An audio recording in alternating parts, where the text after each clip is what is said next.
আজকে আমি বানাচ্ছি ভাপা দই সন্দেশ। এই সন্দেশটা সম্পূর্ণ দই দিয়ে তৈরি হয়। মাত্র ৩টে জিনিস লাগে। ৩টে জিনিস দিয়েই কিন্তু এটা খুব সুন্দর একটা সন্দেশ হয়। আর এই গরমের মধ্যে দই জাতীয় কোনো জিনিস দিয়ে খেলেও কিন্তু দারুণ লাগে। তা আজকে এই ভাপা সন্দেশ বানানোর জন্য প্রথমে একটা বড় বাটি নিয়ে নিয়েছি।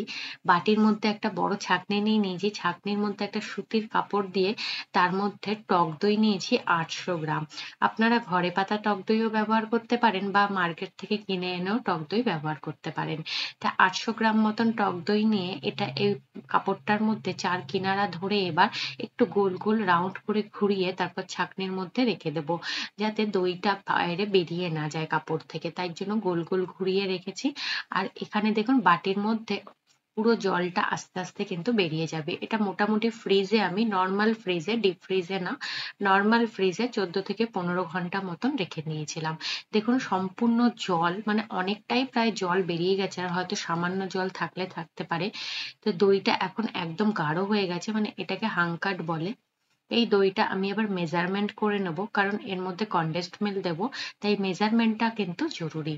তা প্রথমে আমি ১ কাপ দই নিয়েছি, তারপরে ১ কাপের থেকে একটু কম হয়েছে, মানে আধা কাপের থেকে একটু বেশি, ১ কাপের থেকে একটু কম। তা টোটাল ১ কাপ আর আরেক কাপের থেকে একটু কম। তো তার জন্য আমি এখানে ১ কাপ কনডেন্সড মিল্ক দিচ্ছি।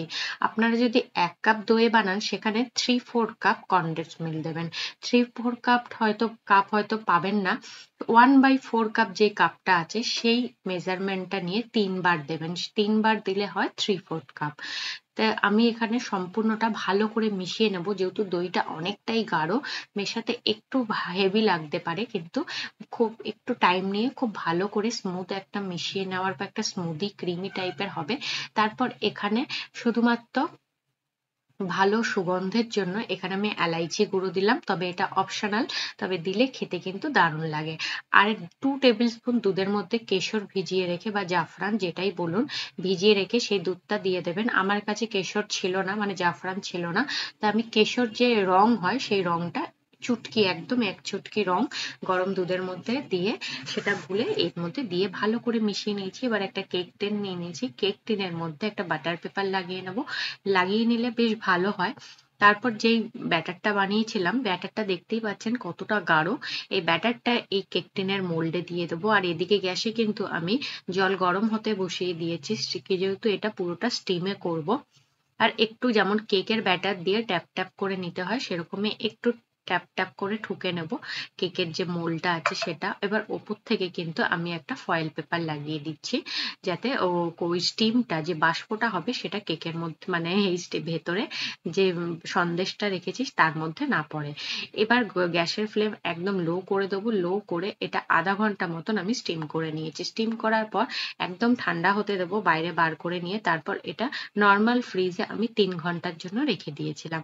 ৩ ঘন্টা পরে ১০ মিনিটের জন্য বাইরে রেখে দেবো। ১০ মিনিট পরে একটা প্লেট নিয়ে এই কেকের মোল্ডটাকে উপর করে নিলাম। দেখুন মোল্ডের মধ্যে কিন্তু নিচে একটুও লাগেনি, সাইডে একটু হালকা বহুত লেগেছে।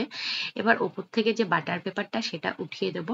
এবং দেখতে কিন্তু অনেকটা চিজ কেকের মতন লাগছে, আর খেতেও কিন্তু এটা দারুণ। খুব যে কড়া মিষ্টি তা না, একদম হালকা মিষ্টি।